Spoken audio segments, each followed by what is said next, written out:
Yo, kamusta mga tol? So, konting update lang tayo sa ating binibuild na Kawasaki Barako. Hindi ko siya natapos kahapon, medyo ginabi kasi ako ng paggawa. Inabot ako ng 11. So, buti na lang kasi yung clutch switch niya hindi ko nagawa. At may kulang din. Hindi ko siya mapagana ng fully function tulad ng original clutch switch ng Kawasaki Barako. So ito guys, natapos ko na rin siya.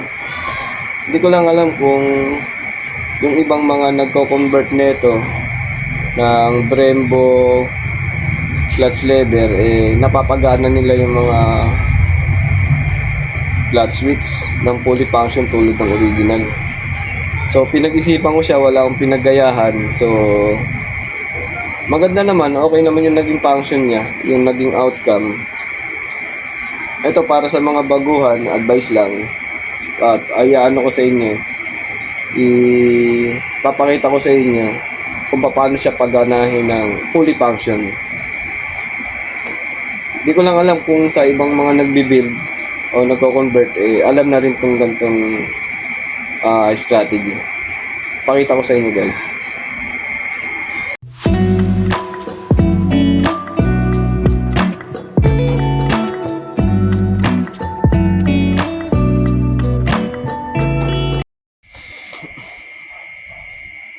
Yan, ito na siya guys.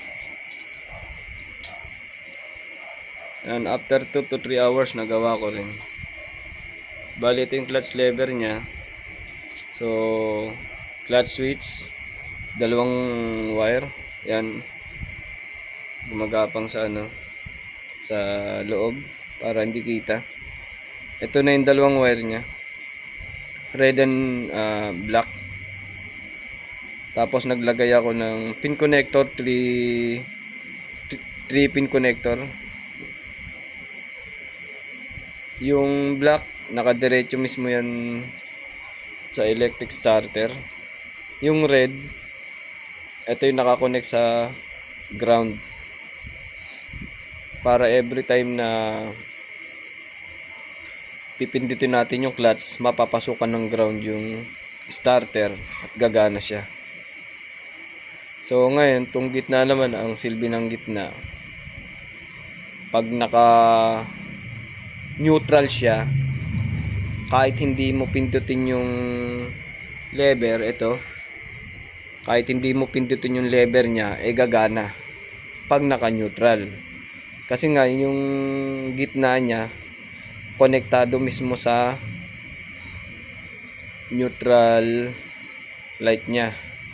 Ito, tong green niya, mapapansin nyo itong green, yan, diretso yan sa neutral wire. Yan, so pag naka neutral lang siya, saka siya gagana nang hindi pinipindot yung clutch lever. So ngayon, bakit may diode? Yan, nilagyan ko siya ng diode. So ang function nito guys, hindi ko lang alam kung alam na to ng mga ibang nagko-convert, kung naglalagay na rin sila neto. Ako nilagyan ko kasi neto para hindi yung every time na pipindot ka na lang ng clutch, ito every time na pinipindot mo yan kasi at walang diode, nagpo-flow back yung kuryente kasi nga konektado sa clutch, sa neutral light. Ito siya, pakita ko. Yan, di ba? Naka-neutral siya, saka lang siya umiilaw. Ngayon, kung walang diode kasi ano mangyayari? Yan, pag nakakakambyo siya, tapos every time na pipindutin mo yung clutch, yung switch niya dito sa baba, magko-connect yan. Yan dito.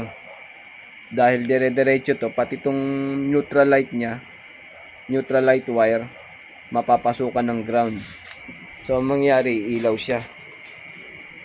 Ito, ilaw siyang ganun. Yun ang advantage ng diode.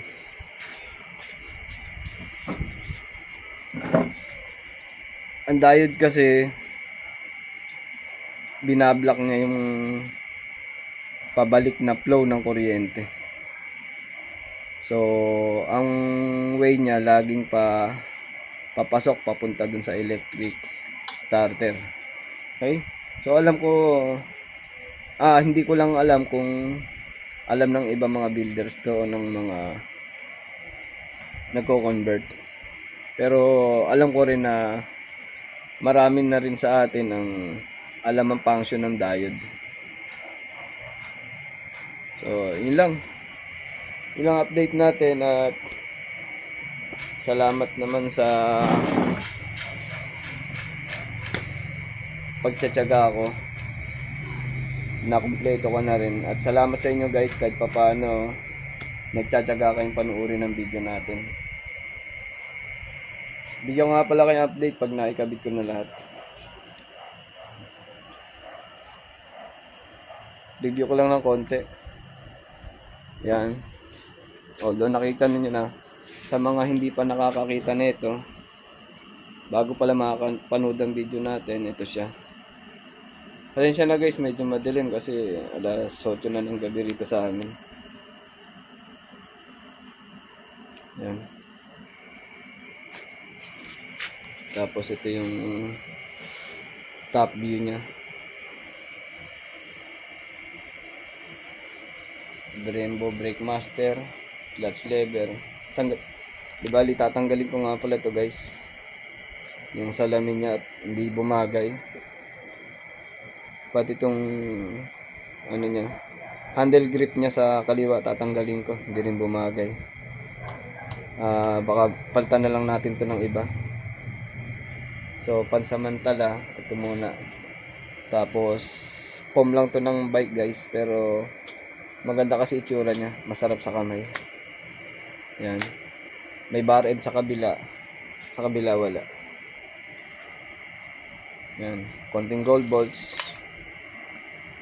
Tapos yan, fully function na rin yun. Try natin. Una itong headlight switch. High. Yan, gumagana. Low. Tapos hazard. Yun, nakita niyo sa ano, nag-hazard siya. Sabay yan. Tapos busina. And electric starter. Diba, hindi siya gumagana pag hindi siya pinipindot yung clutch lever. So pindutin natin, saka natin i-start. Nakakambyo kasi siya guys. Hindi siya naka-neutral. Okay.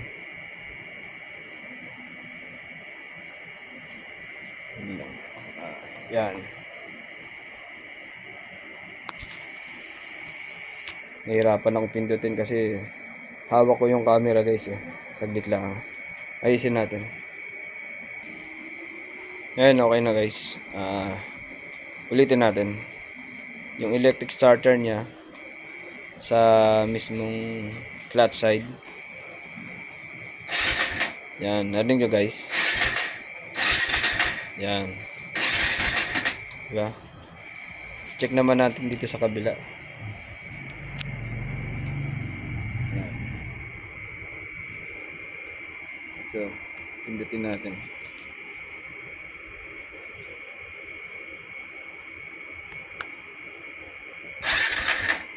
Yan.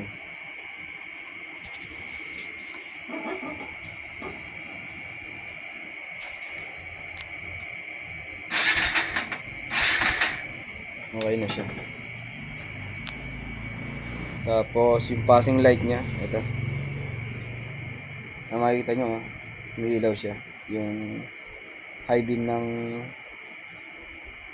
headlight indicator.